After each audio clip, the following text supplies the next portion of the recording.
Merci d'être là ce soir. Merci au Ski Jug pour l'invitation, à l'IUT pour les locaux et puis à InSitu pour le buffet après. Ce ne sera pas pour tout de suite. On va d'abord un peu parler de Gradle. Et donc, le pitch de la présentation, c'est d'essayer de vous intéresser et de vous donner envie d'essayer Gradle. Donc pour ça, je vais rapidement me présenter. Donc Louis Jacomet, je suis Lead Software Engineer chez Gradle. J'ai fait tous les slides en anglais parce que c'est plus facile pour les partager après, mais je continue la présentation en un beau franglais. Vous entendrez un certain nombre de termes, je ne suis pas aussi strict que les cascodeurs ou autres, donc voilà, je m'excuse d'avance. Et avant Gradle, j'ai travaillé sur EdgeCache chez Terracotta. Et puis j'ai commencé ma carrière comme contractant, donc d'abord employé dans une société de conseil et puis freelance. Voilà. Avant de vous parler de Gradle, j'ai d'abord une petite question. Qui a déjà entendu parler de Gradle dans la salle? Ça c'est plutôt bien. Qui a déjà utilisé Gradle, ne fût-ce qu'une fois? Ok. Qui utilise Gradle au quotidien? Ça c'est déjà beaucoup moins. Et donc qui utilise Maven au quotidien? Et c'est beaucoup plus. Ok, c'est bien. Donc a priori, je devrais vous intéresser. L'idée aussi pour moi, c'est qu'on est dans un environnement que je considère toujours un peu plus informel qu'une grande conférence ou ce genre de choses. Donc n'hésitez pas, si vous avez des questions, s'il y a des choses qui ne sont pas claires, à les poser en cours. Vous pouvez les garder pour la fin si vous préférez, mais n'hésitez pas à les poser en cours. Donc, Gradle, c'est quoi? Alors d'abord, Gradle, c'est un outil pour faire du build, donc de la construction de code, et de l'automatisation. C'est ça, sa mission principale. Il est basé sur la JVM, implémenté à 90% on va dire en Java. On a des petits bouts de Kotlin et des petits bouts de Groovy pour les DSL, mais tout le cœur de Gradle, c'est du Java 8 maintenant. Donc on a abandonné 6, on est passé à 8. Vous voyez comme l'écosystème des outils est génial pour ça, c'est qu'on doit garder quelques versions de compatibilité. Complètement gratuit open source pour la partie build tool, c'est une licence Apache classique, et il se veut agnostique en termes de build system. Donc ça veut dire que, évidemment, il cible l'écosystème Java, que ce soit pour faire du Java classique ou du Groovy, du Kotlin, du Scala. Il est aussi l'outil de référence pour le monde Android, mais à côté de ça, Gradle a un certain nombre de plugins, plus ou moins avancés, pour tout l'écosystème natif. Et puis des plugins contribués par la communauté pour faire du Go, pour faire du ASCII Doctor. Donc par exemple, ma présentation Reveal.js, c'est en fait à la base du ASCII Doctor et qui est buildé avec Gradle. Voilà. Donc ça peut faire plein de choses. Alors, quelques chiffres. On est aujourd'hui à peu près 10 millions de téléchargements par mois. Merci les environnements d'intégration continue éphémère, parce qu'évidemment, il n'y a pas autant de personnes qui téléchargent Gradle. C'est beaucoup des machines, mais c'est pas grave, ça fait des gros chiffres. Ça, par contre, c'est un vrai chiffre. On est une équipe d'ingénieurs, environ 35 personnes, on va dire. Il y a une partie sur le build tool, une quinzaine, et une bonne partie sur tout ce qui est Gradle entreprise. Et pour vous donner des idées, des sociétés comme LinkedIn, on parle de 300 000 builds par semaine. Et donc, une des raisons pour lesquelles ces gens-là sont sur Gradle, c'est parce qu'il y a justement une importance qui est attachée à la performance et ce genre de choses, et on en parlera un peu plus tard. Alors, évidemment, il y a quelqu'un qui me paye quand même. On arrive à vivre de Gradle, et en fait, c'est Gradle Inc. Donc l'idée, c'est Build Happiness. On voudrait que les gens puissent avoir du plaisir à construire du code, et pas que ce soit une étape pénible. C'est Gradle Inc. qui a donc les ingénieurs, et les produits, on va dire, de Gradle Inc., c'est les build scans et l'intégration Gradle Enterprise. Il faut savoir qu'au jour d'aujourd'hui, Gradle Enterprise supporte Maven. Donc vous pouvez utiliser les build scans et Gradle Enterprise tout en gardant votre build Maven. Voilà. J'ai encore, je crois... Ah oui, non. J'ai un slide. Aussi, on est une équipe distribuée. Donc ça, c'est une idée plus ou moins récente de où est-ce qu'on se trouve sur la planète.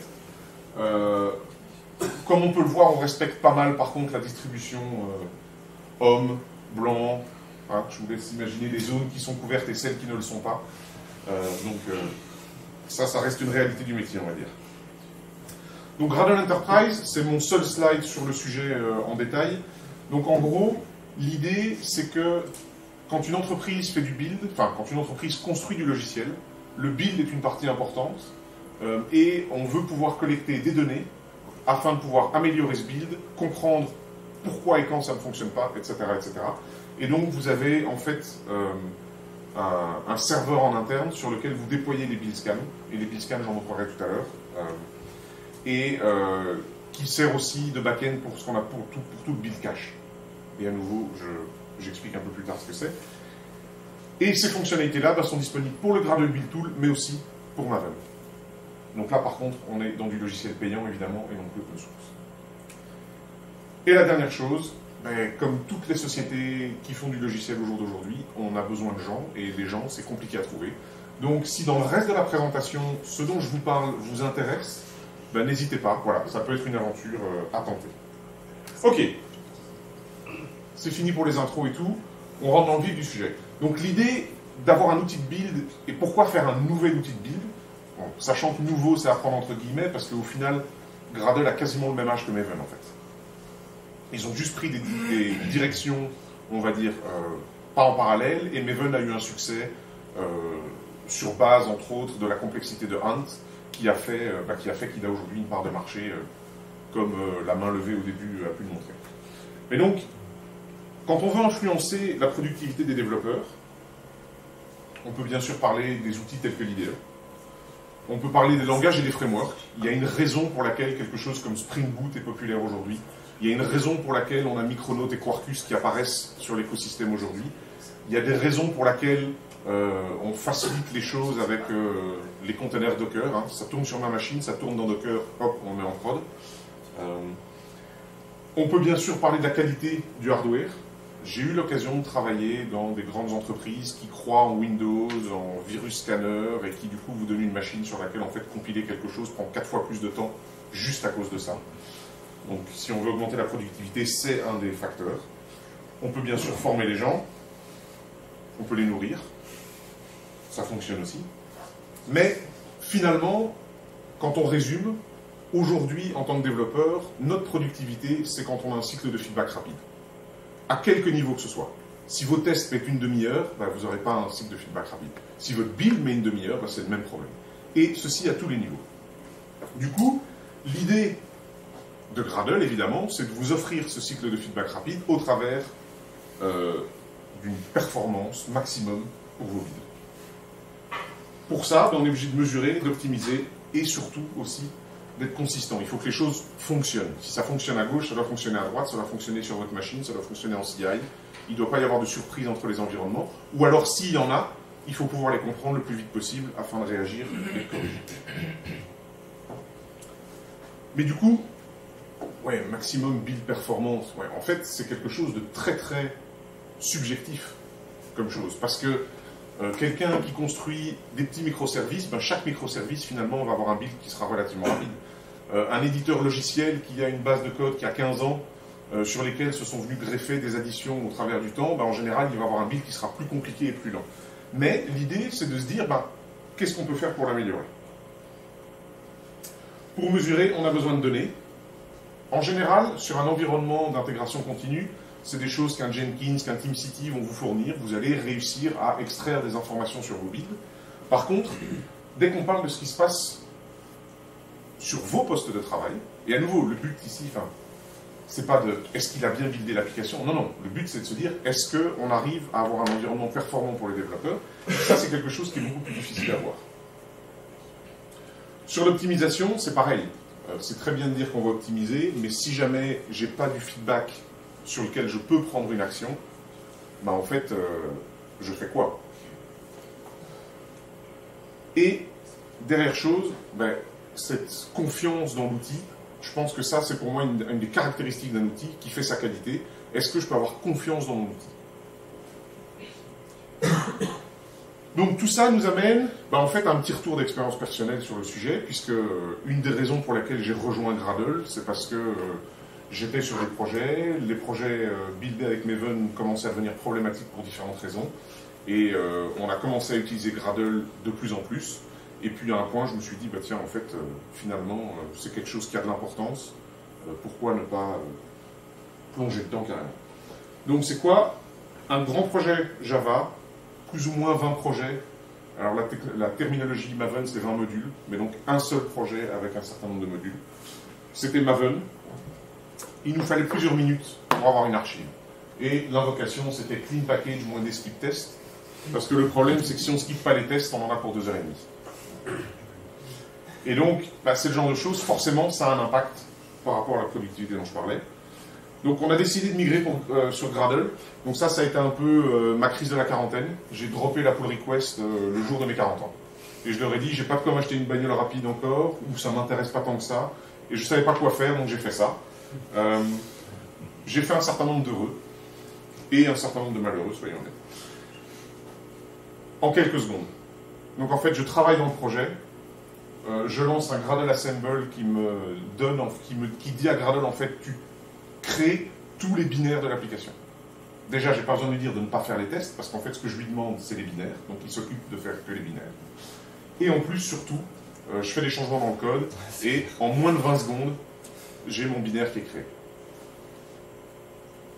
Et on a réussi à descendre les builds de CI à 40 minutes, pas en enlevant des tests, pas en améliorant les tests, mais vraiment juste en se basant sur la parallélisation, le cache et tout ce genre de choses.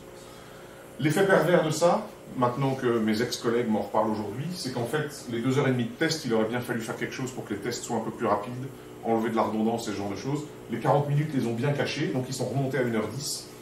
Et finalement, maintenant, le problème de descendre de 1h10 à moins, c'est qu'en fait, il y a beaucoup plus de tests qu'avant, puisqu'ils ont lu en parallèle et autres. Mais, finalement, c'est un meilleur problème à avoir, on va dire. Donc, tout ça, le comment, c'est en fait les fonctionnalités de Gradle qui sont derrière ça. Éviter de compiler quand ce n'est pas nécessaire, compiler de façon incrémentale, faire le build lui-même de façon incrémentale, la parallélisation et le build cache. Et donc, mon pitch aujourd'hui de pourquoi Gradle, c'est d'essayer de vous donner une rapide idée sur ces différents points, comment ça fonctionne, pourquoi ça fonctionne. Et puis alors après, on a quand même réalisé Gradle 6 vendredi dernier. Moi, je suis dans l'équipe de gestion de dépendance. Et donc là, on passera un peu plus de temps sur toute la partie gestion de dépendance parce que je pense que c'est un des moteurs, on va dire, pour quelqu'un qui voudrait adopter Gradle au jour d'aujourd'hui. Est-ce que jusqu'ici, c'est clair, ça passe, et vous m'entendez toujours, ou alors vous dormez déjà tous? Je sais que vous n'avez pas encore vu parce que personne n'est sorti. Donc, comme au début, je pense que les utilisateurs de Gradle, il n'y en a pas beaucoup, vous avez entendu ce que c'est. Donc on va commencer d'abord par une petite intro, juste pour familiariser un peu avec qu'est-ce que c'est que Gradle finalement. Si aujourd'hui, et c'est un de ses avantages, je le reconnais, je suis le premier à le reconnaître, j'ai utilisé Maven pendant des années, si aujourd'hui vous tombez sur un projet et vous voyez dans son répertoire racine un fichier pom.xml, vous savez que vous avez affaire à un projet Maven, vous savez que vous aurez un format XML qui est relativement cadré, structuré. Après, on fait toujours des découvertes. Des pom.xml de plusieurs milliers de lignes, ça existe. Quand on utilise le Groovy plugin ou d'autres plugins et qu'on a du code au milieu, ou alors qu'on fait appel à Ant, ça existe aussi. Mais en attendant, c'est vrai que les coordonnées du projet, la déclaration de dépendance, tout ça c'est relativement carré, les plugins, voilà. Il y a une reconnaissance facile. Et du coup, un développeur, et c'est une des raisons d'ailleurs pour lesquelles parfois l'adoption de Gradle peut être problématique dans une équipe, un développeur sait ce qu'il a à faire. Le Maven Clean Install moins des skip tests, vous le connaissez sans doute tous par cœur. Ceux qui en ont marre de le taper ont peut-être même un alias. Voilà. Mais... Donc, Gradle, en fait, Gradle n'a pas réinventé la roue. Il a un set de conventions. Ces conventions, il a réutilisé les conventions quand elles faisaient du sens. Donc celle de Maven, par exemple, le source main Java, le source test resource. Si je vous parle de ces répertoires-là aujourd'hui, normalement, vous savez de quoi on parle. Il y a certains malheureux qui ont un build Maven qui ne les respecte pas, et c'est encore plus compliqué. Dans Gradle, vous pouvez aussi choisir de ne pas les respecter. Ça sera un peu moins compliqué, mais compliqué toujours, soyons honnêtes. Quand on a Convention over Configuration, ça dit bien ce que ça veut dire. Par contre, à côté de ça, Gradle a certaines de ces conventions, et par exemple, le nom du projet, qui correspondra derrière, au moment de la publication, à son artifact ID, si on veut, pour parler en groupe artifact version, c'est le nom du répertoire qu'il contient. Alors autant c'est génial en multi-projet pour les projets enfants, autant parfois ça peut poser problème pour le projet root. Et donc on verra en général, il est recommandé de nommer le projet racine, parce que sinon son nom dépend de là où vous avez fait le checkout. un projet Gradle simple, voilà. Les répertoires, on va dire build au lieu de target, mais c'est finalement là où se retrouve tout ce que votre build produit. Vous avez Gradle Wrapper. Donc là, l'idée, c'est quoi? C'est que depuis le départ, Gradle permet au projet de choisir lui-même la version de Gradle, et ce Gradle Wrapper.jar est un tout petit jar de Bootstrap qui va en fait downloader la version de Gradle nécessaire pour ensuite la lancer, et évidemment la mettre en cache. Comme ça, si vous avez plusieurs projets qui utilisent la même version de Gradle, ben, il n'y en a qu'un seul qui le téléchargera la première fois, et tous les autres pourront s'en servir derrière. Les Gradle W, ben, ça c'est les fichiers tout simplement pour exécuter justement le wrapper qui s'arrange pour que vous ayez bien une version de Gradle à disposition. Vous avez le build.gradle.kts et le setting.gradle.kts qui sont les fichiers de build. Le .kts vous indique que c'est un projet qui fonctionne avec le Kotlin DSL. Sinon, vous enlevez le .kts et vous avez un projet qui fonctionne avec le Groovy DSL. Et puis alors après, ben voilà, la structure classique de répertoire. Si on regarde un projet, un multiprojet, et donc là j'ai pris le build de YHCache 3 sur lequel j'ai travaillé à l'époque. Et là en fait ce qui se passe, c'est que bah, vous retrouvez, hein, mon build il est pas là parce que ça va être un checkout clean, donc il n'y a pas encore de build exécuté. J'ai mon Gradle, j'ai mon fichier Gradle, et puis alors après ce qui se passe en fait, c'est que ce sont tout simplement tous mes projets qui ici sont à plat pour la plupart. Il y en a un certain nombre qui sont en dessous de cluster. Alors, l'idée, c'est que parler c'est bien, mais montrer de temps en temps c'est mieux. Donc on va aller jeter un coup d'œil à ça. Donc ici, on est en fait dans le settings, dans le fichier de settings. Et en fait, le fichier de settings, bah ici, il y a un certain nombre de plugins dont la version a été définie. Donc ce qui permet en fait de dire tout simplement, dans le reste du projet, je n'aurai pas besoin d'utiliser de version pour ces plugins puisqu'elle a été définie ici. Et puis ensuite, on a l'inclusion de tous les projets. C'est, si on compare à Maven, bah c'est la définition du plugin management, on va dire, et puis la définition des différents modules qui composent le projet. Voilà. Alors, est-ce que ça fonctionne ça? Non. Alors. Donc ici, je prends par exemple le sous-projet XML, qui est en fait dans le projet YHCache simplement la partie qui vous permet d'avoir un YHCache.xml pour configurer votre solution de caching. Vous voyez qu'il y a un certain nombre de plugins qui sont appliqués, dont un plugin qui s'appelle YHCache. Et donc ça, on verra que en fait, le build lui-même utilise des plugins en interne pour factoriser de la configuration. Et puis sinon, bah, en fait, on a quelque chose de relativement simple, on va dire. C'est pas du XML, c'est un DSL. Ici, c'est du Groovy, puisqu'on est dans un build.gradle. Et on a des déclarations de dépendance. Alors, le API Implementation, on y reviendra tout à l'heure. Des dépendances de test. Des dépendances liées à XJC, qui est un plugin ici. Et donc, en fait, ce sont tout simplement les dépendances dont on a besoin pour faire la génération. Alors je ne sais jamais dans quel sens elle est, je ne me souviens plus. Non, si, c'est du XML schéma vers générer du code Java, hein, pour qu'on ait le parsing du XML qui soit fait comme ça. On voit que, visiblement, sur ce classpath du XJC, il y a des problèmes de Common Build Utils qui est upgradé de la version 1.9.3, qui doit être la version amenée transitivement à la version 1.9.4. Alors ça, c'est le genre de choses, en Gradle, parfois, c'est un des reproches qu'on fait à Gradle, il y a plusieurs façons d'exprimer ça, et je pense qu'aujourd'hui, on pourrait le faire simplement en ajoutant une contrainte, qui nous permettrait d'influencer la version résolue. Et à nouveau, j'expliquerai en détail de quoi on parle plus tard. On a la génération du jar, et ici BND, donc en fait, c'est pour être compatible avec OSGI. On a un certain nombre de packages qui sont exportés de façon explicite. Et puis on a la configuration de la génération des classes sur base de la XSD qui donne les sources des XSD à utiliser et un certain nombre de configurations qui sont liées au plugin XJC. Donc quand quelqu'un vous dit qu'un build Gradle c'est forcément du code, la réponse est pas forcément. C'est comme tout, ça se maintient. Ça se maintient pourquoi? Parce qu'en fait, la tâche de déploiement, Ça c'est dommage, tiens, quand c'était le nom de la classe, ça se passait mieux. La tâche de déploiement, en fait, elle est cachée là. Donc ça, c'est une classe qui est un plugin sur le projet. Et en fait, ici, je vais mettre du code, et parce que ça va me permettre de factoriser. Donc, la première chose qui se passe, c'est que je m'éloigne du DSL. Je ne suis plus dans un fichier de build, je suis dans une classe qui implémente une interface. Et donc, pour accéder des objets, alors il est écrit en Groovy, du coup le code est un peu plus fluent que s'il est écrit en Java, mais ça, c'est vos plugins peuvent être écrits dans n'importe quel langage supporté par Gradle, enfin, supporté par la JVM, donc qui compile dans du bytecode. Il faut que le plugin soit du bytecode à la fin, mais votre source, ça vous regarde, donc ça peut être du Groovy, du Scala, du Kotlin ou du Java. Et en fait, voilà, on ajoute des configurations, donc on n'avait pas d'exemple de configuration, mais la seule chose, c'est qu'on doit préfixer du projet, parce qu'évidemment, on n'a plus de contexte implicite, on n'est pas dans une closure, donc on doit dire sur quoi on ajoute des configurations, c'est sur le projet, configurer la partie signature pour le déploiement vers Maven Central, un certain nombre de choses custom qui ont à voir avec la façon dont on génère, par exemple, les métadonnées dans le POM file, telles que l'information de licence, les développeurs, ce genre de choses.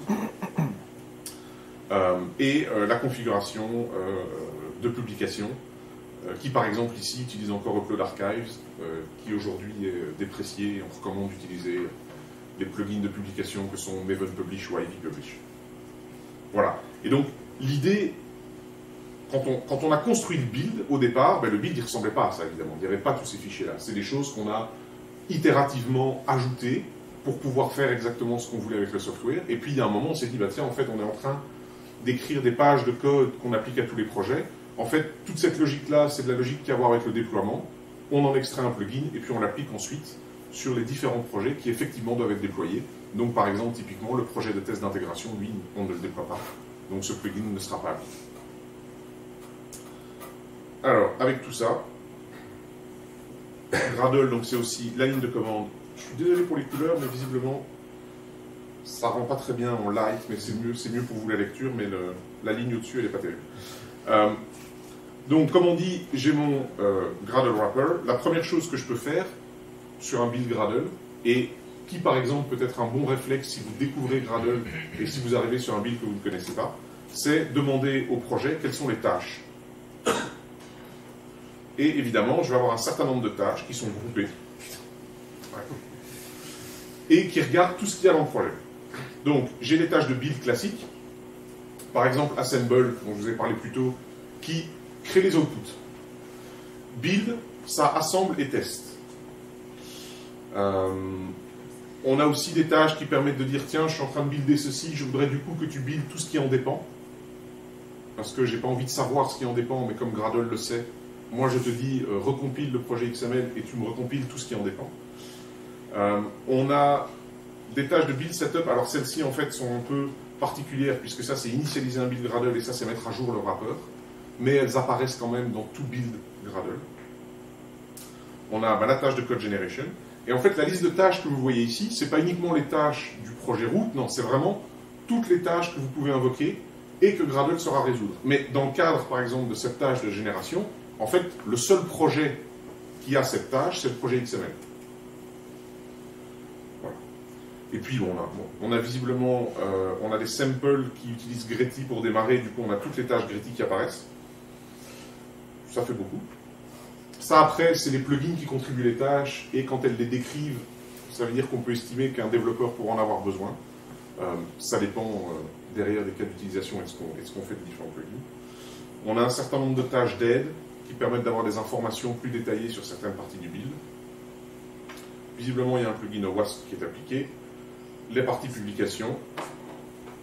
Une partie release qui, en fait, ici, a à voir avec tout ce qui concerne la publication sur un repository Nexus, puisque tant en interne chez Terracotta que sur Maven Central, on interagit avec un repository Nexus pour la publication. Et donc, en fait, il y a tout un système de promotion et qui peut être, à nouveau, c'est contribué par un plugin.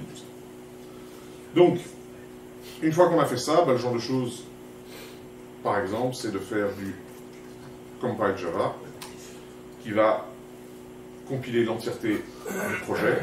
Alors ici, je triche parce qu'en fait, j'ai pas nuqué mes caches et j'ai tourné des commandes tout à l'heure. Donc, comme vous pouvez le voir, il a fait que 5 tâches, 18 up-to-date. En fait, il prend quasiment tout du cache, donc on verra tout à l'heure, on essaiera d'aller nettoyer un peu tout ça et de donner une autre impression. Gradle, c'est aussi sympa pour les gens qui ont la flemme. Donc CG, c'est Compile Java. En fait, vous pouvez utiliser le camel case d'une tâche pour choisir ce que vous voulez faire. Pareil, si vous voulez parler d'un projet en particulier, on a parlé du projet XML, je peux faire .xml, la tâche. Donc là, j'adresse en fait un projet spécifique. Et donc à nouveau, une habitude par exemple à prendre avec Gradle, c'est que tout se fait à la racine. Avec Maven, souvent vous descendez dans les modules et vous exécutez des commandes au sein de même module. Avec Gradle, tout se fait de la racine et on adresse. Ici, voilà, ici XML, il n'y a pas vraiment moyen de le raccourcir, mais il y a aussi moyen de raccourcir les noms de vos projets de la même façon que j'ai raccourci le nom de la tâche. Voilà. Questions, commentaires là-dessus? Ouais. Une question du coup sur le kernel case, comment ça se passe si jamais il y a un conflit dans les Alors, Gradle te le dit. Il te dit, désolé, je comprends. Donc, par exemple, si je fais compile, voilà. Il va me dire compile est ambigu dans le projet XML parce que j'ai compile Java, compile slow test Java, compile test Java. Et donc, à ce moment-là, il me reste à choisir la bonne tâche. Ce que je veux faire.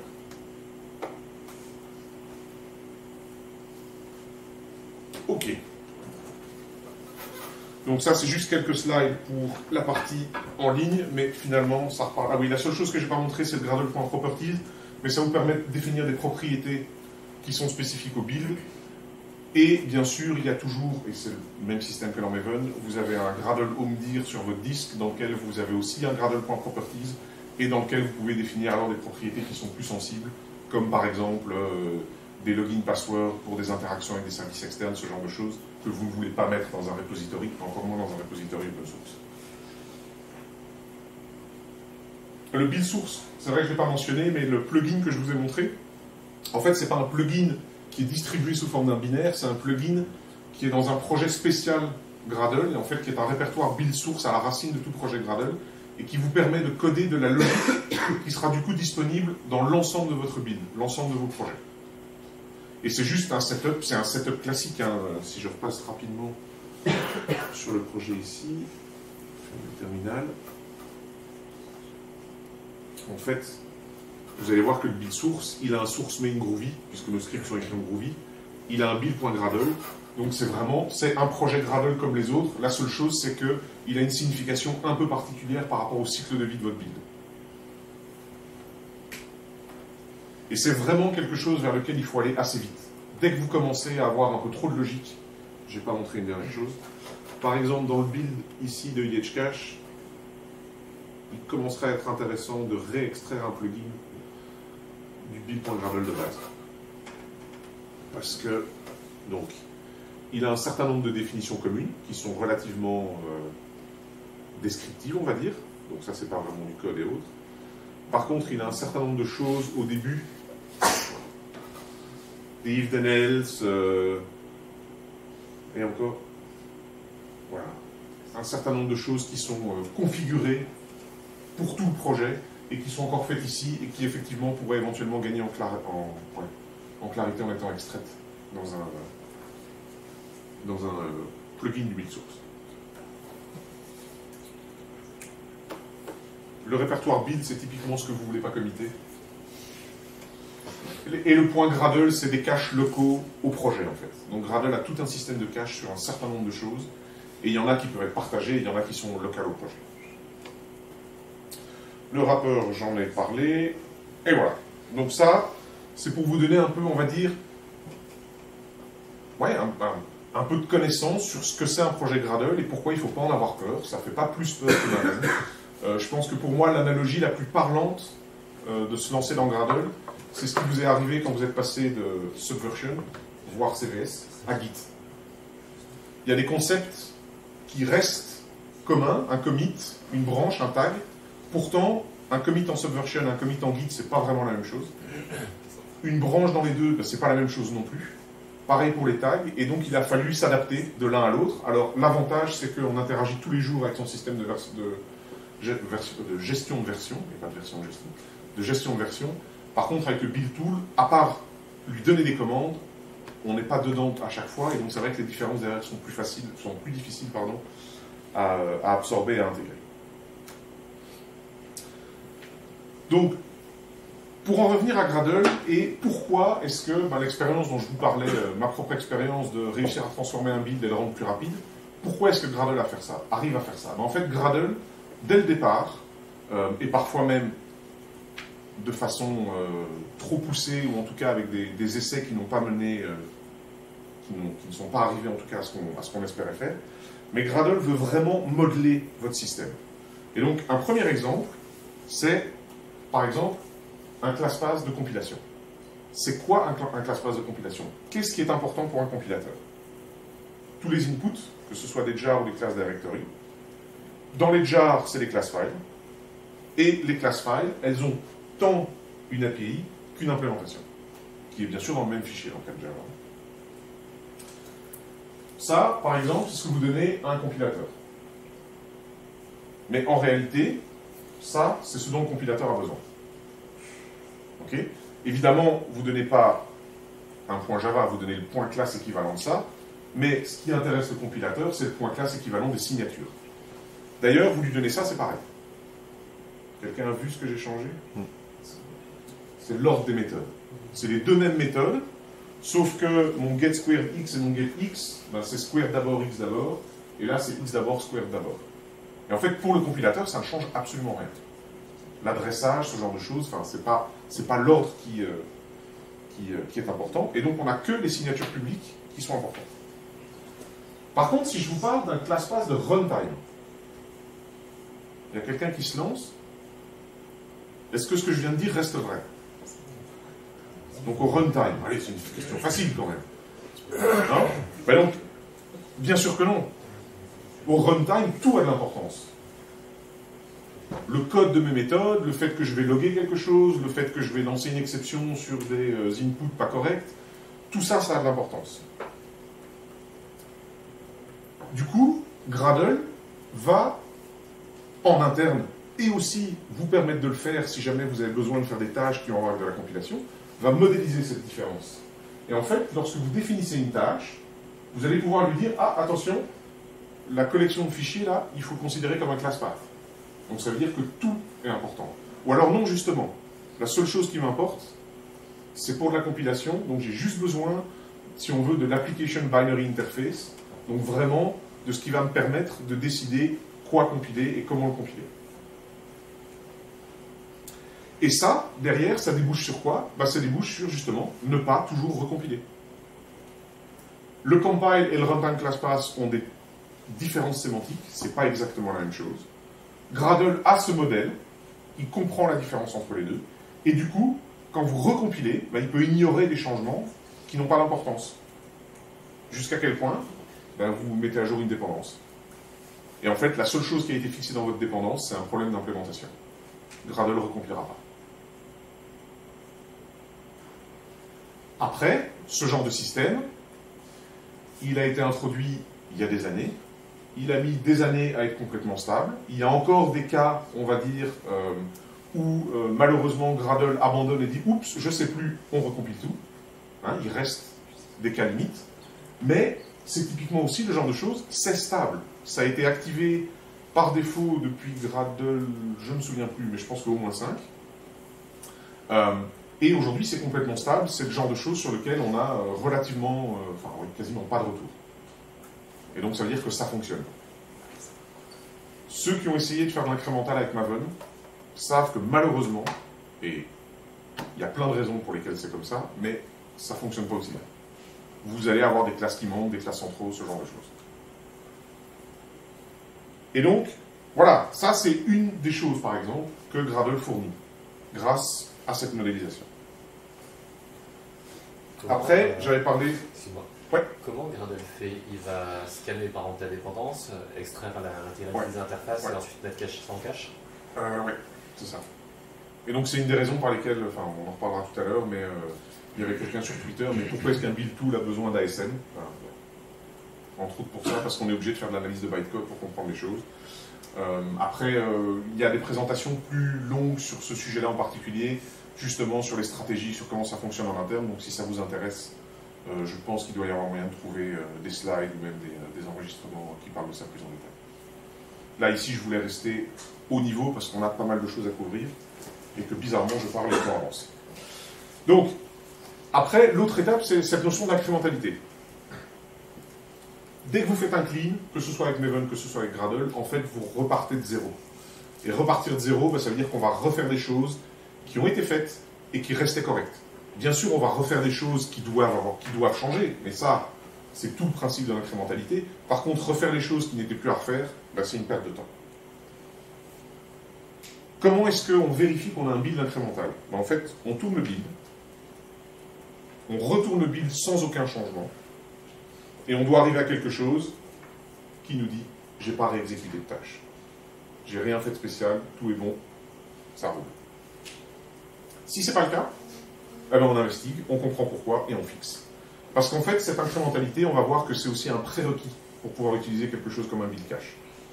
Il faut que Gradle comprenne quels sont vos inputs, quels sont vos outputs, quand est-ce que, si ça change, alors on doit régénérer, etc. etc., etc. Et c'est en fait, d'une certaine façon, une tâche dans Gradle, c'est une fonction. Elle a un certain nombre d'inputs, elle a des outputs, et il faut absolument que vos tâches soient constantes, avec les mêmes inputs, toujours produire le même output. C'est là, par exemple, qu'on peut discuter comment est-ce qu'on écrit une tâche dans Gradle. Ben, supposons que je veuille créer un jar, vous savez, qui englobe toutes ces dépendances. Et ça, c'est par exemple ce qu'on va retrouver dans le DSL. Donc, on va spécifier le fichier à produire, le jar file. On va expliquer quel est le class path dont je dois me servir. Je devrais changer mes slides parce que runtime est dépressif. Et on va éventuellement faire du mapping, puisque l'idée, quand on shade un jar comme ça, c'est qu'on veut se protéger d'autres dépendances sur le class path, et donc éviter des conflits avec d'autres versions. Et du coup, ben là par exemple, on renomme tout ce qui est org apache en shaded org apache. Et bien sûr, l'implémentation de ma tâche doit faire le nécessaire dans mon code à moi aussi. Hein, ça. Mais ici, c'est pas là-dessus qu'on veut se concentrer. Donc l'idée, c'est quels sont les inputs, quels sont les outputs, et il doit se passer quoi s'il y en a un qui change. Ben, les inputs, on va les déclarer. Et évidemment, on en a deux. On a ces informations de mapping, et on a le class path. Les outputs, ben, c'est ce fameux jar file qu'on produit. Et donc, il est bien clair que si jamais les inputs changent et qu'on réexécute la tâche, ben, l'ancien output doit disparaître. On doit bien avoir à nouveau à la place ce genre de choses. Donc tout ça, c'est des choses, par contre, qui sont fournies par Gradle pour vous. Ici, c'est un exemple avec un build scan. Je vous montrerai un build scan plus complet un peu après. Mais donc, l'idée, et c'est une information que vous pouvez retrouver dans les logs d'un build, par exemple, je réexécute ma tâche, et Gradle peut vous dire, puisque vous avez déclaré les inputs, peut vous dire, ben, en fait, j'ai dû réexécuter la tâche parce que cet input-là a changé. Et donc, ce qui permet de comprendre, tiens, est-ce que c'est normal ou pas, etc. etc. Typiquement, quelque chose qui va tuer votre build Gradle en termes justement d'incrémentalité, c'est d'avoir une entrée dans le manifeste qui est le commit, la date ou ce genre de choses. Alors, c'est une information qui est utile le jour où vous faites une release. Mais quand vous êtes en développement, c'est beaucoup moins utile. Et donc, par exemple, c'est le genre de choses, la flexibilité de Gradle va vous permettre de décider si c'est une propriété, si c'est une information sur la version, mais en tout cas, de ne rajouter cette information-là que quand vous créez une vraie release, et pas quand vous êtes tous les jours sur votre poste à faire des changements, à tester ces changements, à vérifier que tout se passe bien. Gradle va même plus loin, puisque vous pouvez, lorsque vous définissez une tâche, définir que ces inputs eux-mêmes sont incrémentaux. Donc imaginons que dans le cas du shaded jar, je sache quoi faire quand le class path a un élément en plus ou un élément en moins. Et bien à ce moment-là, il n'y a pas besoin de réexécuter toute la tâche. Si l'output existe encore, je me resserre de l'output, j'enlève ce que je dois enlever s'il y a des choses qui sont parties, je rajoute ce que je dois rajouter, etc. etc.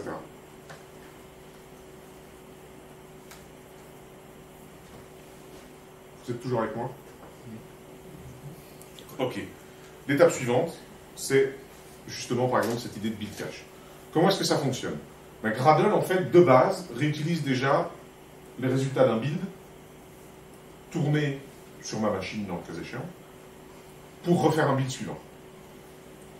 Mais, en fait, on peut aller plus loin.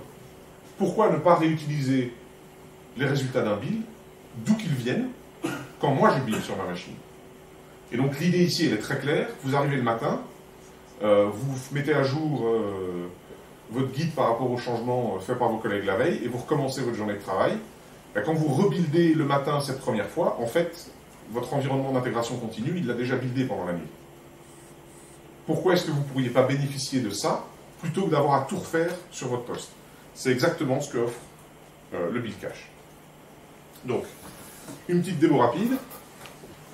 Donc, on avait dit, le test d'incrémentalité, c'était de faire 2 fois la même chose.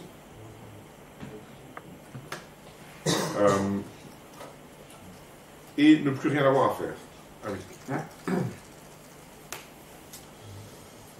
Alors, on va juste virer ces Gradle 5.6.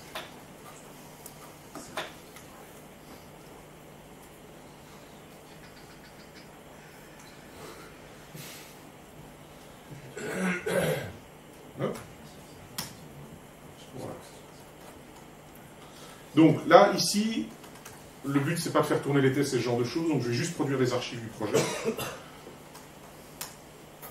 Et bien sûr, l'idée, c'est de partir de zéro. Donc je commence par faire un clean. Ce qu'on ne doit pas faire, mais pour la démonstration, c'est utile.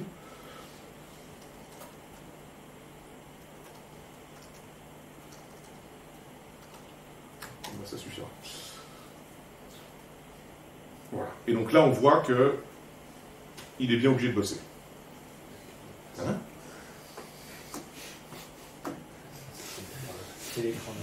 Oui, c'est ça. Voilà. Et donc là, 13 secondes, 99 tâches exécutées, 32 from cache, donc visiblement, je n'ai pas nuqué tout ce qu'il fallait, mais vous avez une petite idée. Donc l'idée, c'est, si je refais ça, on est à combien de temps, à votre avis? Alors 0, ce serait génial. Mais soyons clairs, on n'y est pas encore. Parce que typiquement, là, il y a tout le chargement du tout le chargement du modèle du projet, etc. Voilà. On a 1 seconde.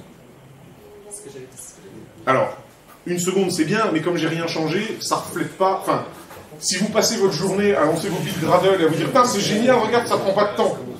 Et puis vous connaissez rien, c'est pas super intéressant. Donc, l'idée, c'est quoi? On va prendre le corps d'IHCache et on va aller... Ouais. Pourquoi il y a eu 32 tâches ignorées qui venaient du cache alors que tu avais déjà tout cleané? Il n'a pas supprimé suffisamment. Le premier, parce que je pense que j'ai pas tout cleané. C'est comme je vous le dis, donc Gradle a tellement de niveaux de cache, entre les choses qui sont les caches partagées, les caches du projet, les caches de dépendance, enfin voilà, il y a beaucoup d'intelligence dans Gradle et du coup beaucoup de code dans la code base de Gradle qui a à voir avec des caches. Et donc pour vraiment partir complètement à zéro, il faudrait que soit j'utilise -- no build cache, et à ce moment-là il aurait vraiment tout refait puisque je lui aurais dit d'ignorer le contenu des caches, mais il n'aurait rien poussé dans le cache non plus. Donc ça m'arrangeait moins pour faire la suite. Voilà, mais après... Et disons que c'est un manque de préparation du speaker qui devrait avoir un script qui fait clean et qui nuke ce qu'il faut. Voilà, autant pour moi. Donc, on disait... si je vais... ouais, tac, tac. Voilà. On va aller dans la classe IHCache parce que celle-là, je sais qu'elle est utilisée. Et ce qu'on peut faire, c'est... Alors ça, c'est certainement une très mauvaise idée de rajouter un print line. Mais, et j'espère que vos changements sont plus intéressants sur vos projets, soyez honnêtes. Sinon, vraiment, venez nous parler. Blague à part. C'est une soirée de recrutement. Non. Donc voilà, donc là maintenant, je retourne l'assemble et on voit tout de suite qu'il y a quand même un peu plus de choses à faire.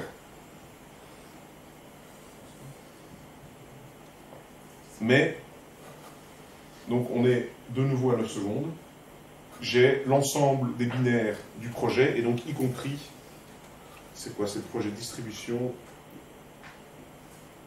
voilà. qui a... ça, c'est des documents.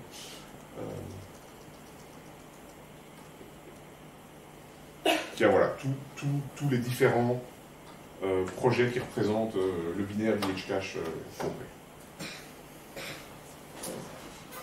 Et ça, c'est bien, mais ce qui est encore plus rigolo, c'est...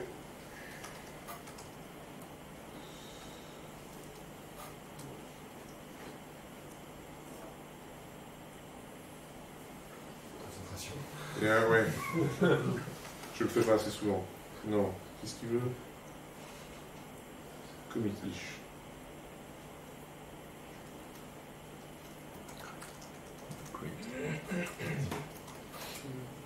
Ah. Ah, c'est pas create, c'est add.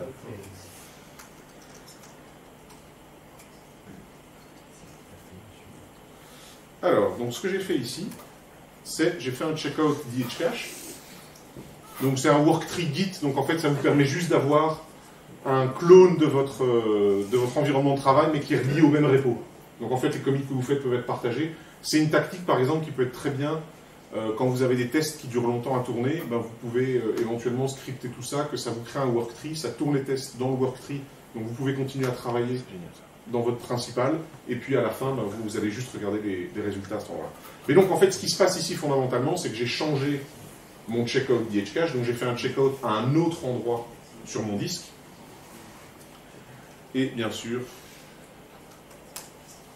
ce qui est intéressant, c'est qu'il a besoin de recompiler, en fait, régénérer un certain nombre de choses pour configurer le projet, mais sinon, à part ça, moi, c'est...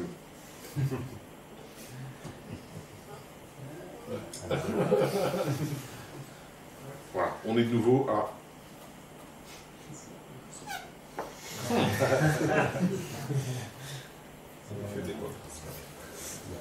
Bon, c'est pas grave. Il n'aurait pas dû. Ah si, c'est parce que j'ai fait le cache. Ok, si, oui, autant pour moi. Bref. C'est l'effet des mots. Donc normalement, effectivement, l'idée, parce que non, c'est ce que j'ai oublié, c'est tout bête. Il fallait que j'ai un nœud cache qui soit configuré et qui soit lancé. Par exemple, on en a un qui tourne dans un container Docker et j'ai zappé cette partie-là. Autant pour moi.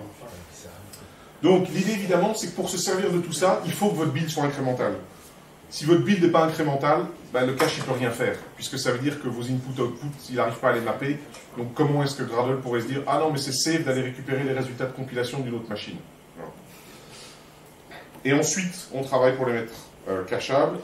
La première chose qui est nécessaire évidemment, c'est tout ce qui a à voir avec la sensitivité du chemin. Hein, vous allez avoir des checkouts qui sont à des endroits différents. Il ne faut pas que dans vos résultats, il y ait des paths complets hardcodés. Il faut dire à Gradle que certaines tâches, ce n'est pas important. À l'inverse, il y a peut-être des tâches pour lesquelles c'est important.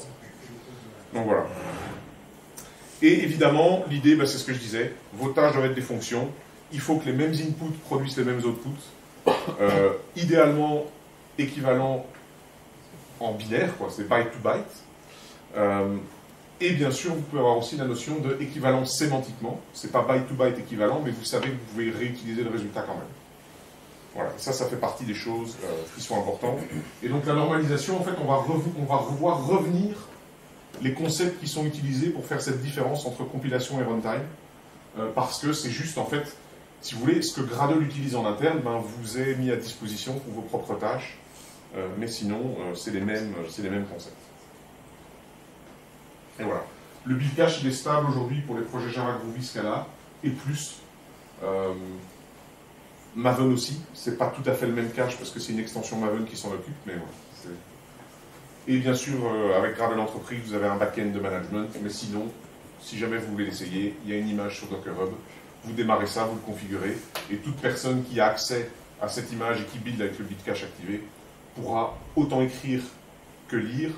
Donc évidemment, en général, on conseille qu'un nœud de build cache soit quand même un minimum protégé et surtout qu'il n'y ait que votre environnement d'intégration continue qui pousse dessus.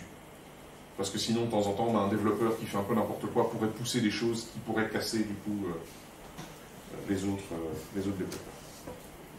Donc, J'espère qu'avec cette partie, je vous ai donné envie de jeter un coup d'œil à Gradle et en tout cas, éveiller votre intérêt pour ça et pourquoi est-ce qu'on a un outil qui vit à côté de Maven plutôt que d'avoir tout dans le même outil. Ben, ça fait partie, voilà.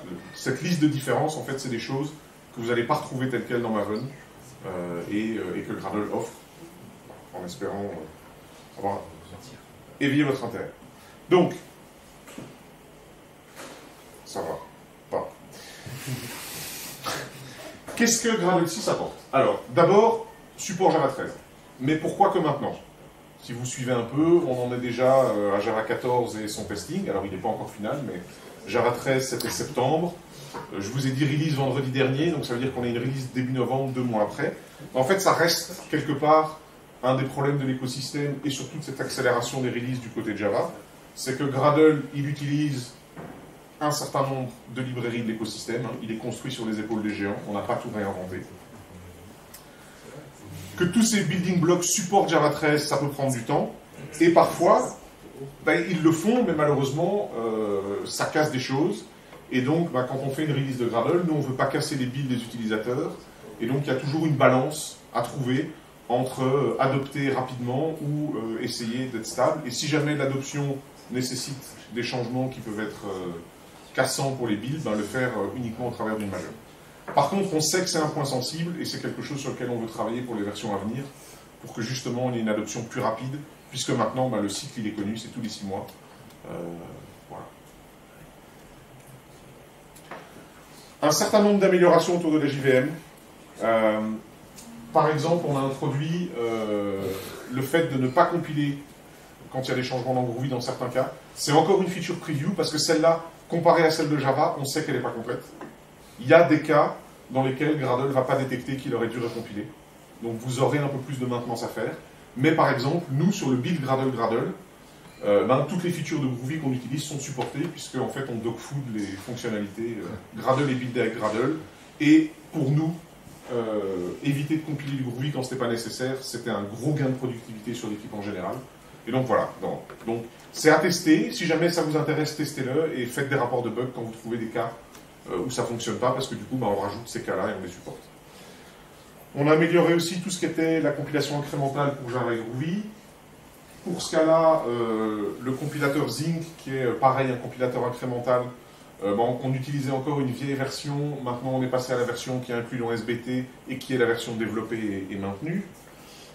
Et bien sûr, plein de choses. On a 400 plus issue pull requests qui ont été fermés sur le repository Gradle pour produire 6.0. Et donc là, je vous dis la différence entre 5.6 et 6.0. Évidemment, si jamais vous êtes encore coincé dans les 4 ou au début de la 5, ben, les changements sont cumulatifs.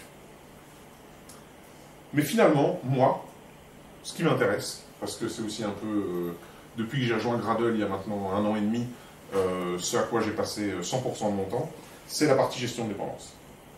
Et donc, dans la partie gestion de dépendance, déjà, les choses commencent, même au niveau de la déclaration des dépendances et des versions. On peut déclarer des contraintes. Donc, des contraintes, c'est quoi? Il faut le voir comme le mot est utilisé de la programmation par contrainte.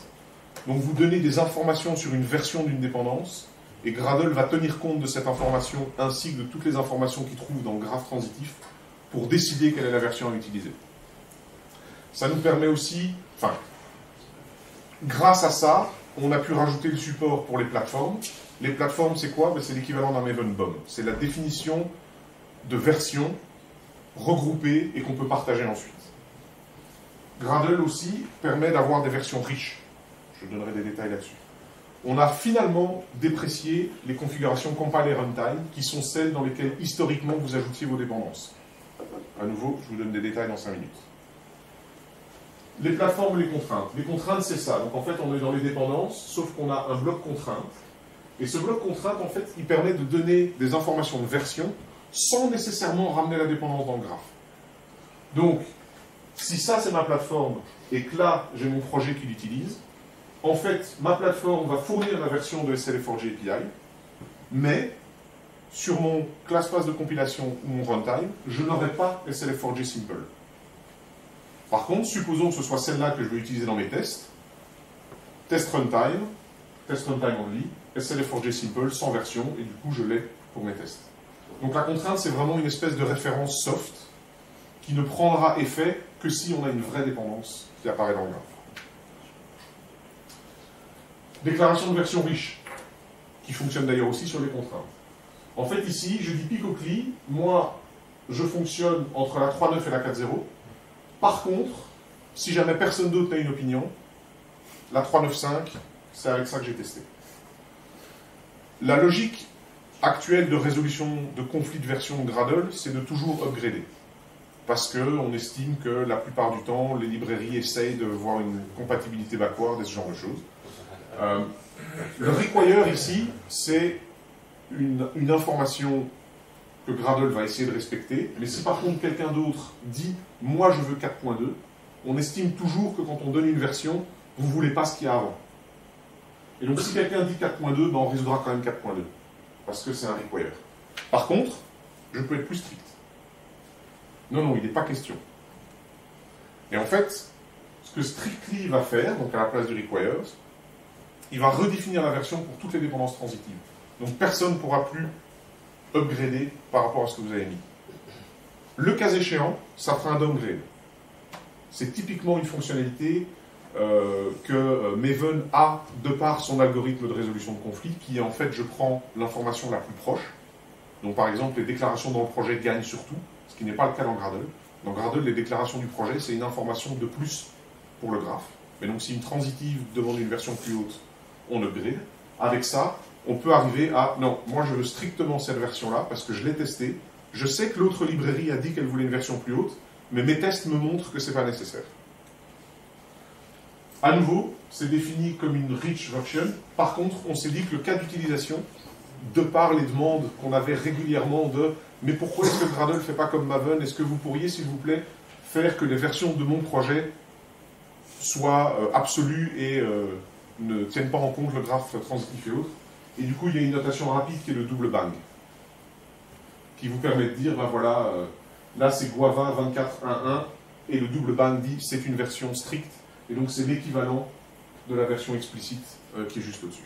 Donc c'est juste une notation pour faciliter l'utilisation. Si moi, mon projet utilise ça, et donc je dis Guava 24.1.1, mon projet n'aura jamais autre chose que 24.1.1. Elle est fixée, c'est sûr. Après, est-ce que ça fonctionne? Ça, c'est un autre problème. Ça, la gestion de dépendance ne peut pas le savoir. Par contre, quand quelqu'un utilise, supposons que je produise une librairie, quand quelqu'un utilise la librairie, moi j'ai un strict, lui a une autre version, parce qu'il appelle une autre librairie aussi, qui a eu aussi une dépendance sur Guava. Là, à ce moment-là, on va avoir un conflit. Si le conflit permet que le strictly soit respecté, pas de problème, donc par exemple une upgrade. Si par contre le conflit, c'est mon strictly par rapport à 28.1 de Guava, là je vais avoir une erreur de build, et moi, en tant qu'intégrateur de ces deux librairies qui ne sont pas d'accord, je devrais refaire un choix, par exemple en utilisant un strictly, pour dire, bah non, c'est cette version-là qui fonctionne dans mon cas. Et bien sûr, les strictly peuvent être fournis au travers d'une plateforme, ce qui permet par exemple, et c'est des discussions qu'on a avec l'équipe Spring Boot, en parallèle de la BOM qu'ils définissent, mais qui n'a pas un comportement strictement identique quand elle est appliquée à un projet Gradle par rapport à ce qui se passe dans un projet Maven, ben, ils vont pouvoir potentiellement fournir une plateforme Gradle qui, grâce à l'utilisation de Strictly, pourra avoir un comportement qui sera beaucoup plus proche finalement du comportement Maven, parce qu'on utilisera les primitives Gradle, et du coup Gradle pourra faire la bonne chose. Ceux qui connaissent Gradle, on peut forcer une dépendance. Le problème, c'est que le force, il n'est pas publié, il n'est pas transitif, il a des problèmes d'ordre. Donc, c'est le premier force qui est vu qui gagne, etc., etc. Donc, en fait, ça, c'est considéré comme un remplacement et comme une meilleure manière de faire les choses. L'histoire de configuration. Je vous ai parlé tout à l'heure de compiler runtime qui était déprécié. En fait, ça, c'est aujourd'hui la hiérarchie des configurations dans un projet Java. Vous déclarez vos dépendances dans les cases vertes. Soit API, soit implementation, soit runtime only. L'idée, c'est que compile et runtime, il parlait juste de ce qui se passait dans votre projet. Comment votre projet était compilé. Oh, ça c'est une dépendance de compilation pour moi. Oh, ça c'est une dépendance dont j'ai besoin à l'exécution. Avec le modèle qui est là, en fait, on modélise ce dont vous avez besoin pour compiler. Ça c'est intéressant. Ce dont vous avez besoin pour compiler, mais aussi ce qui se passe pour vos consommateurs. Donc, l'élément API Elements, ben c'est en fait un consommateur qui doit compiler contre vous, n'a besoin de voir que vos dépendances d'API. Ce sont en fait les dépendances que vous utilisez et qui quelque part leak au travers de l'API de votre librairie ou de votre librairie, le cas échéant. Par contre, au runtime, et c'est les runtime elements, c'est ça que va utiliser un consommateur, eh ben on a besoin de tout ce que vous avez tant en API qu'en implementation, qu'en runtime only. Et en fait, ça s'inscrit aussi dans cette histoire d'éviter de recompiler et de faire uniquement les choses qui sont nécessaires, puisque si vous changez une librairie d'implémentation dans votre projet, on a besoin de recompiler votre projet, mais pas forcément les descendants. Par contre, on a besoin de réexécuter des tests, puisque lui, le runtime class path, il aura changé. Une autre chose qu'on peut faire aujourd'hui avec Gradle en gestion de dépendance, c'est qui n'a jamais eu SLF4J Multiple Implementation on the Class Path? Ou alors qui l'a déjà eu? Comme ça je suis sûr, ok super, vous m'avez compris. Ou alors vous levez juste la main. C'est un truc super classique dans le monde Java. Et en fait aujourd'hui, ce problème-là et d'autres, tels que ASM qui devient org ou W2ASM, JUnit dep et JUnit, CJlib nodep et CJlib, qui sont en fait toutes des librairies qui quelque part fournissent une implémentation de quelque chose, mais par contre, elles fournissent la même implémentation, ou une implémentation légèrement différente. Et en fait, vous ne voulez pas avoir deux de ces librairies dans votre class path. Parce que ça veut dire qu'il y a un problème, ça veut dire que d'abord, votre comportement, il peut dépendre de l'ordre du class path, et, si vous ne le savez pas, malheureusement, cet ordre, il peut être dépendant juste de la plateforme sur laquelle vous copiez les fichiers dans le même ordre, hein, en fonction de la façon dont ils lisent les choses dans les répertoires et ce genre de choses. Et donc, l'idée, c'est que Gradle a introduit la notion de capabilité.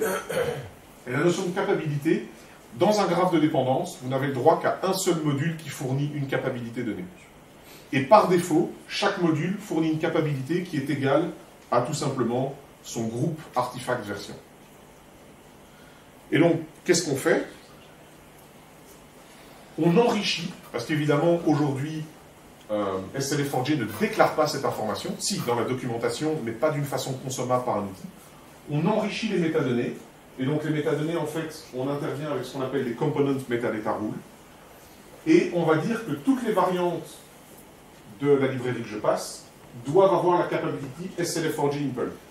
Alors, le org SLF4J et SLF4J impl, c'est pas quelque chose qui existe. Sur Maven Central, vous le trouvez pas. C'est juste une convention que vous pouvez décider dans votre projet. Du coup, il faudrait peut-être utiliser un autre groupe que org SLF4J, comme ça c'est clair que c'est votre projet. Mais c'est une convention sur laquelle vous dites, ben, tous ces trucs-là, quelque part, ils sont en compétition. Et en fait, on voit que je l'applique sur le module SLF4J simple et SLF4J log4j. Et du coup, si dans mon build, j'ai ces deux librairies qui apparaissent, elles vont toutes les deux recevoir la capabilité, et Gradle me dira, stop, moi je ne peux pas résoudre ton graphe de dépendance, tu as deux choses conflictuelles, il faut que tu prennes une décision.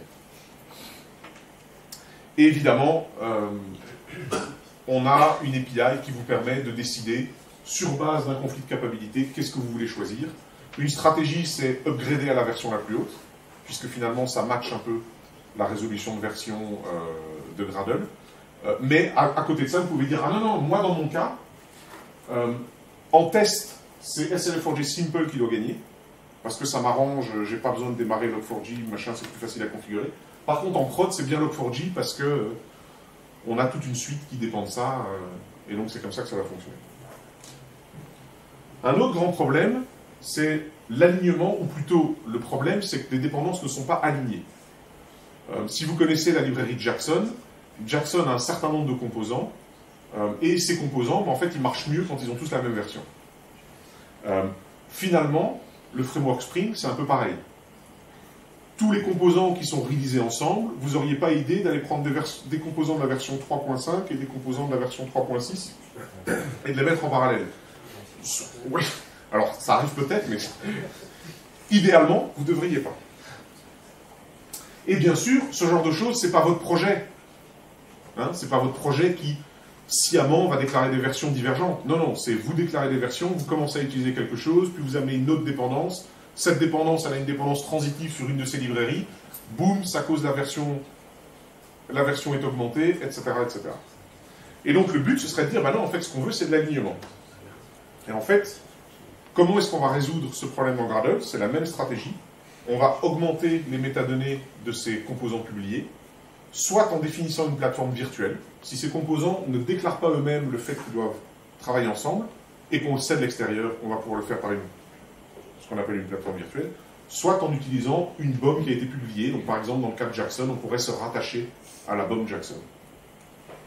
Et à nouveau, une component metadata rule. Et ce qu'on dit, c'est tiens, tout ce qui commence par comme faster XML Jackson, eh ben moi je te dis que ça appartient à la plateforme MyJackson Jackson Platform. Et donc là, je le fais avec une plateforme virtuelle. Ce composant-là, il sera résolu sur aucun repository. Il n'existe que dans mon build, et il sert uniquement à simuler les liens qui permettent, si tu augmentes core, bah, ça augmente la version de la plateforme. Dans la plateforme, on sait qu'il y a aussi Databind, on sait qu'il y a tous les autres. On doit les augmenter aussi. Et donc ça crée cette cascade, en fait, qui sinon n'existe pas dans les métadonnées.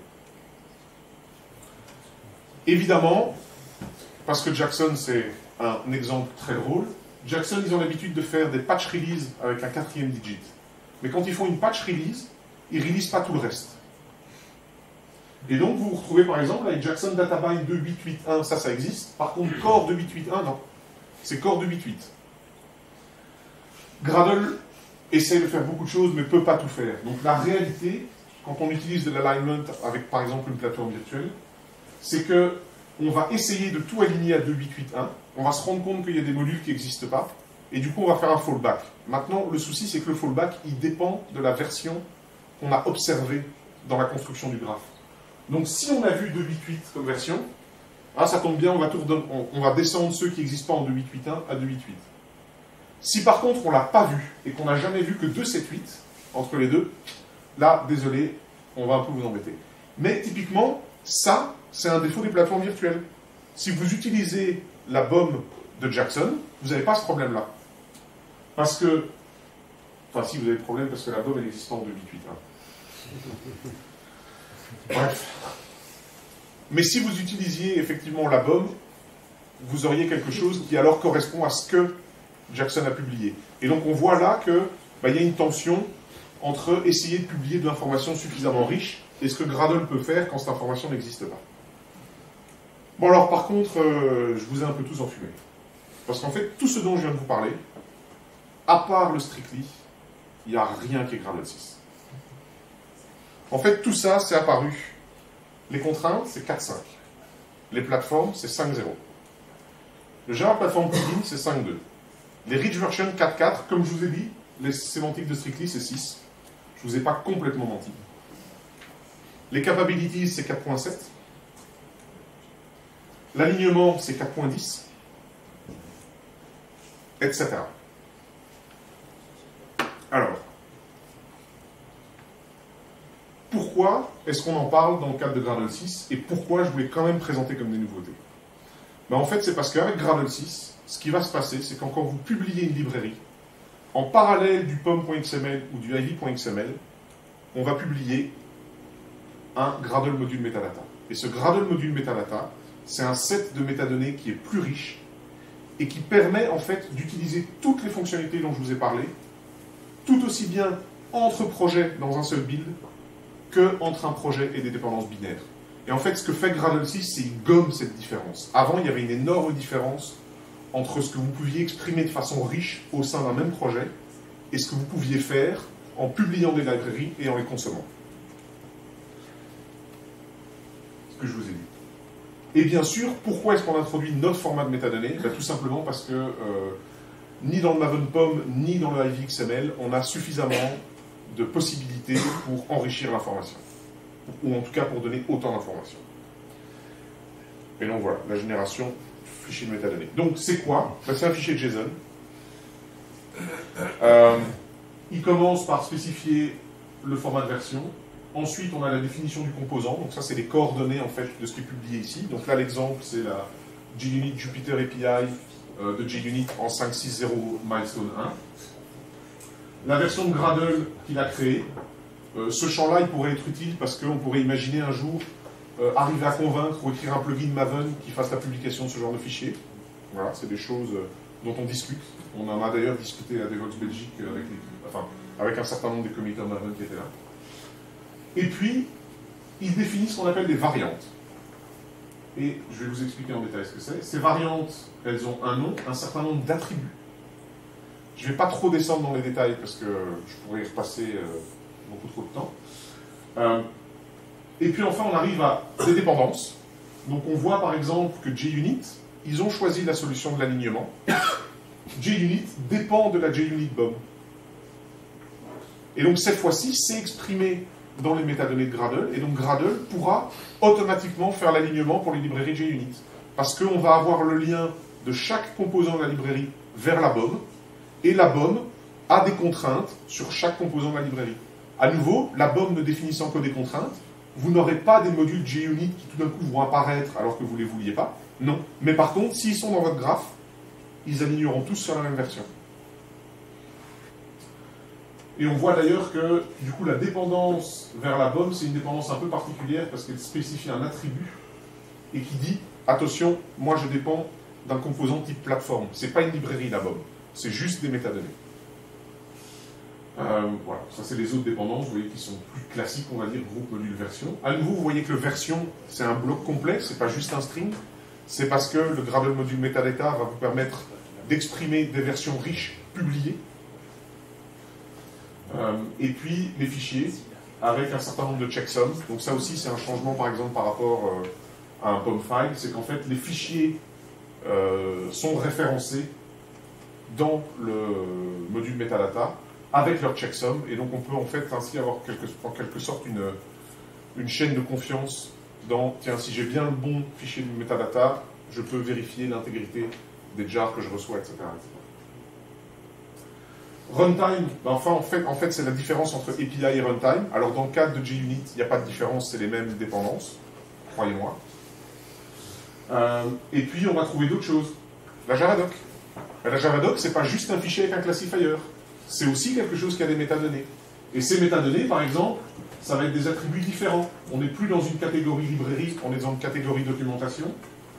Le docstype, c'est Javadoc, parce qu'on a les sources, qui elles ont un docstype source.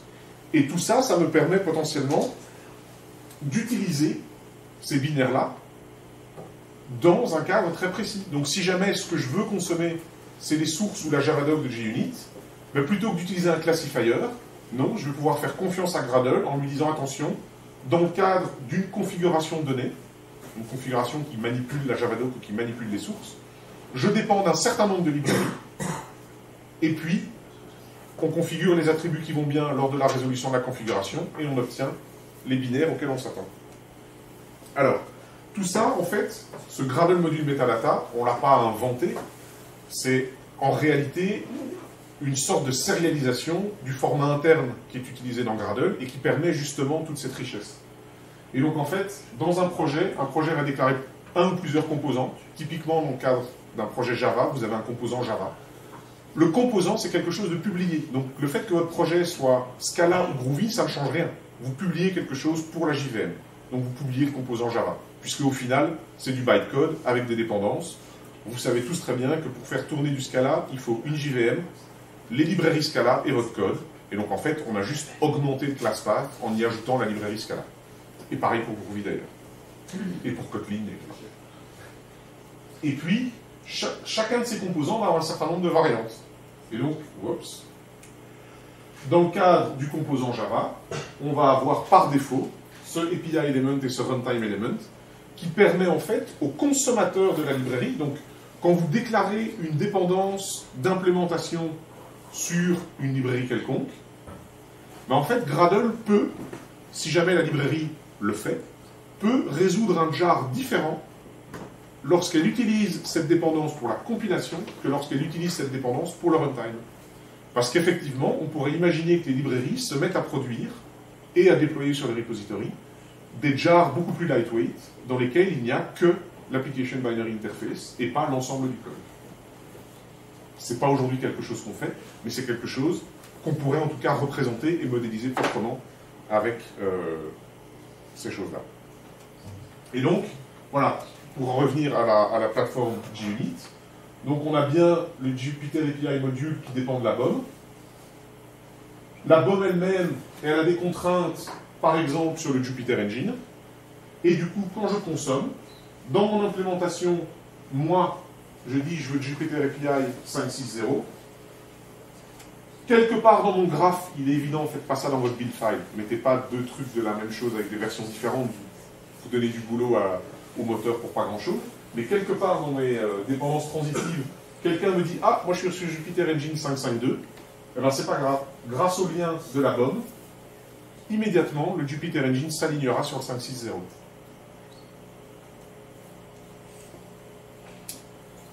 Un autre cas, typiquement, c'est Guava. Donc Guava, en fait, c'est une librairie qui est quand même pas mal utilisée. Librairie fournie par Google, que vous connaissez tous. Et en fait, elle a deux variantes. Elle a une variante JRE, qui en gros est la variante Java 8+, et elle a une variante Android, qui en gros est la variante 6+. Le problème, c'est qu'ils avaient ces deux variantes. Et on fait quoi? Est-ce qu'on met des artefacts différents? Oui, mais si on met des artefacts différents, tant Maven que Gradle vont vous dire « J'ai pas de problème à avoir les deux ». Ou alors, et c'est ce qu'ils ont fait, si on encodait ça dans la version. Donc en fait, le "-JRE et le "-Android ne sont pas un classifier au sens Maven, ça fait vraiment partie de la version. Et du coup, bah là en fait, ce qui se passe, c'est que vous avez la résolution classique tant de Maven que de Gradle qui a lieu, et donc aucun de toutes ces choses-là ne vous garantit que vous utilisez la bonne version. Maven va prendre le nearest first, du coup il pourrait très bien prendre la version Android, alors que la version JRE c'était ce qui vous convenait le mieux, parce que vous êtes Java 8 et que vous ne tournez pas dans l'écosystème Android. Et à l'inverse, Gradle, lui, pourrait dire « Oh, attends, moi j'ai vu la Android et la JRE de la même version, donc je vais upgrader à la JRE. » Oui, sauf que pas de chance, là vous tournez vraiment dans Android. Et la JRE, elle ne vous convient pas parce qu'elle fait appel à des API qui n'existent pas dans votre runtime sur votre téléphone. Est-ce qu'on peut faire mieux? Et voilà, je l'ai entendu. Alors, le truc, c'est que ce n'est pas la capability dans ce cas-là. Là, on va utiliser un attribut parce que on sait que la version de Java, c'est important. Et donc, en fait, ce qui va se passer, c'est que plutôt que de dire que vous dépendez de Android versus, etc., non, on va utiliser une déclaration dans laquelle on aura une version JDK6, qui aura un port Gradle JVM version 6, et puis on aura la JDK8, qui aura un port Gradle JVM version 8. Et du coup, dans votre implémentation, vous déclarez juste une dépendance classique, et en fait, c'est le setup de votre projet. Votre projet, il sait quel Java il utilise, il sait quelle version est compatible. Et donc, en fait, si vous avez 6 ou 7, vous aurez la version Android. Si vous avez 8+, vous aurez la version JRE. Si jamais vous êtes en dessous de 6, ben, aucune des deux ne convient. Et donc, vous aurez une erreur en disant « je ne peux pas résoudre le projet ».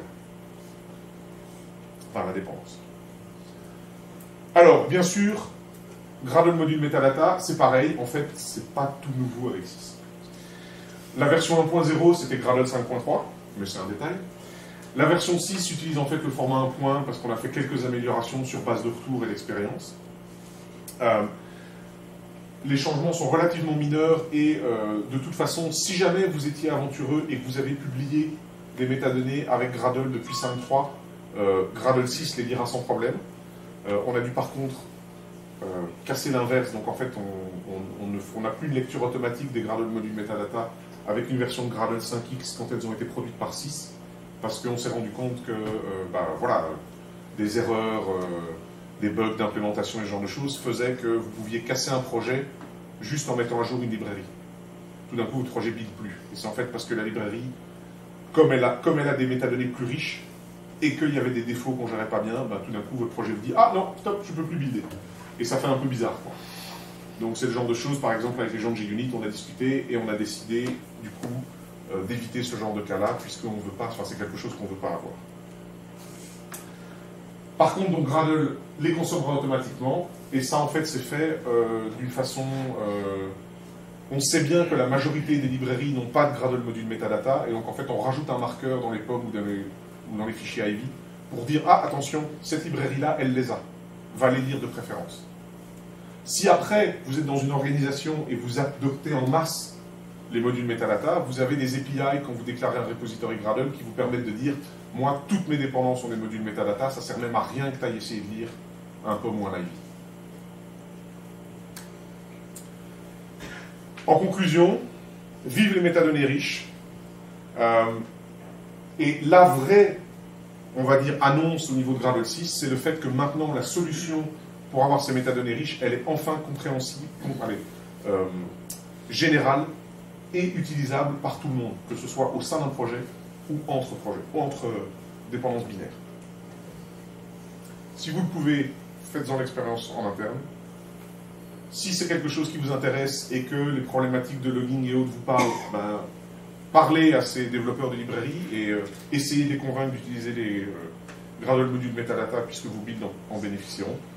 Et bien sûr, tout ça, le but c'est de sortir un peu de l'enfer des dépendances qui est malheureusement une réalité sur certains gros projets Java. Merci. Et du coup, je me rends compte que dans mes démos, j'ai oublié de vous montrer un build scan.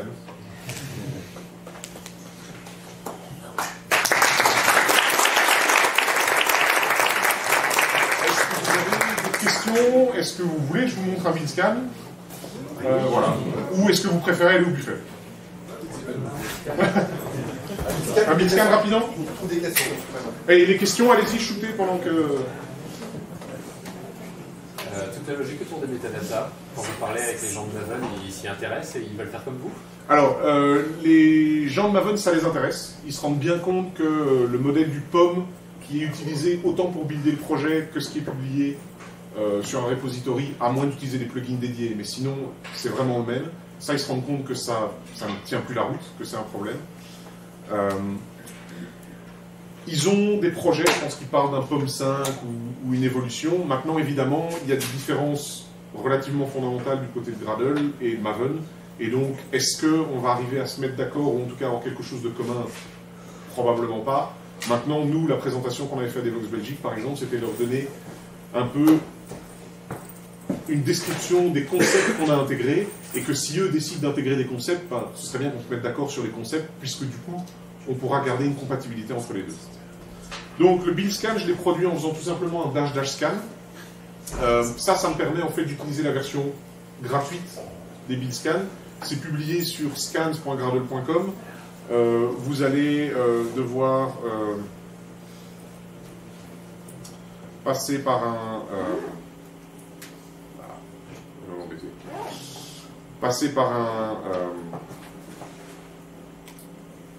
accepter les conditions d'utilisation des build scans, puisqu'évidemment, potentiellement, il y a des informations sensibles de votre build, etc. Ça vous donne des URL comme ça qui ne sont pas découvrables, mais qui restent accessibles de façon publique. Voilà. Vous pouvez les supprimer. Et typiquement, les choses que vous n'avez pas par rapport à la version entreprise, c'est tout un historique et une comparaison de build à build. Mais par contre, toutes les informations de découverte, ça c'est génial. Alors...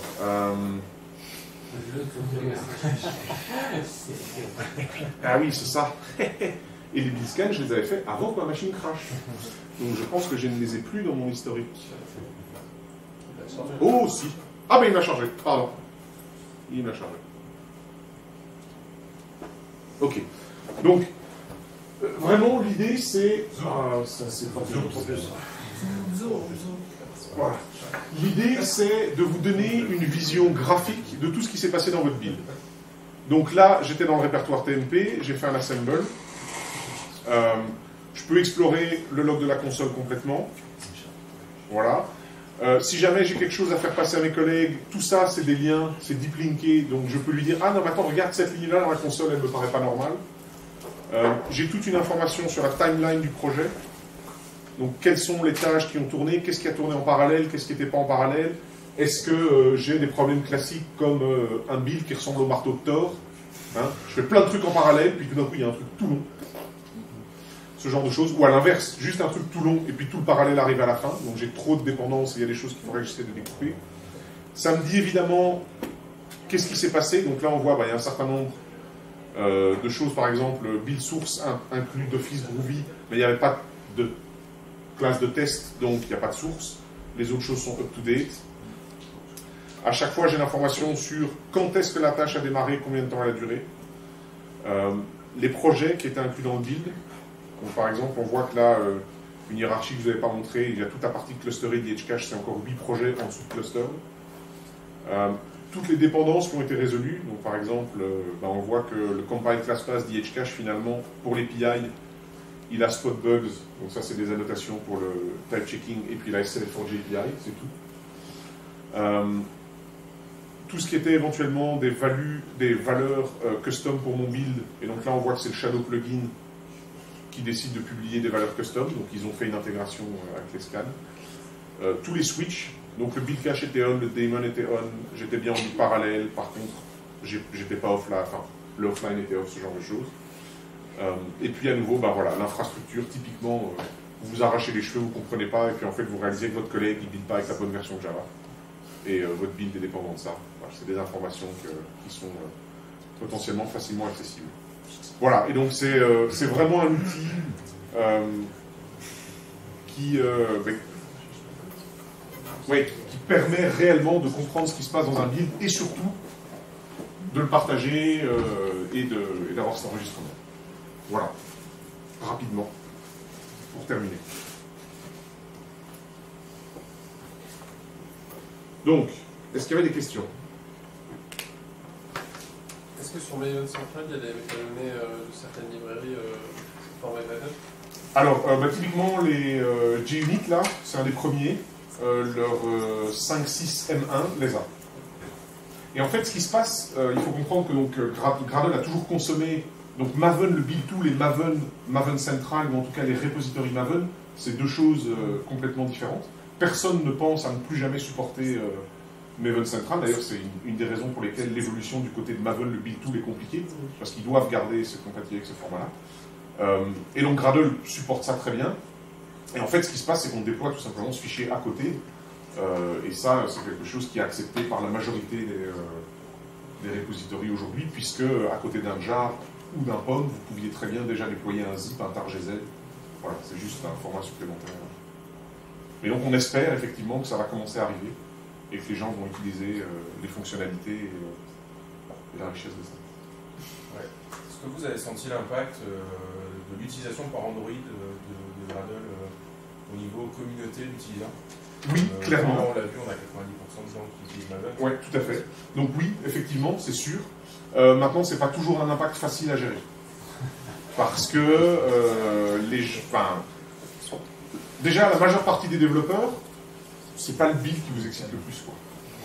Sur vos projets, c'est le jour où on se dit tiens, je dois faire un truc dans Maven ou même je dois faire un truc dans Gradle, c'est pas forcément la meilleure tâche du sprint ou ce genre de choses.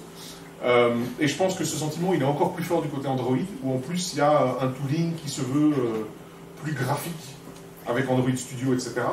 Et donc, entre le stack Gradle, les plugins Android pour Gradle, l'intégration dans Android Studio, il y a un certain nombre de choses qui peuvent mal se passer, il y a un certain nombre de choses qui se sont mal passées pendant un certain temps, on améliore les choses régulièrement, on est en contact avec l'équipe Android pour ce genre de choses, mais du coup, voilà, il y a des gens qui sont très contents de leur build Android, parce qu'ils l'ont optimisé, parce qu'ils comprennent ce qui se passe, parce qu'ils ont fait attention à l'incrémentalité, au cache et ce genre de choses, et il y a des gens qui sont absolument effarés par le manque de performance de leur build Gradle, donc voilà.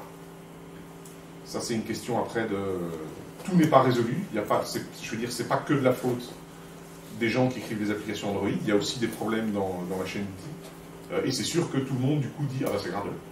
Parce que ça, par contre, la ligne de commande vous dit Gradle, donc ça, vous le savez tous.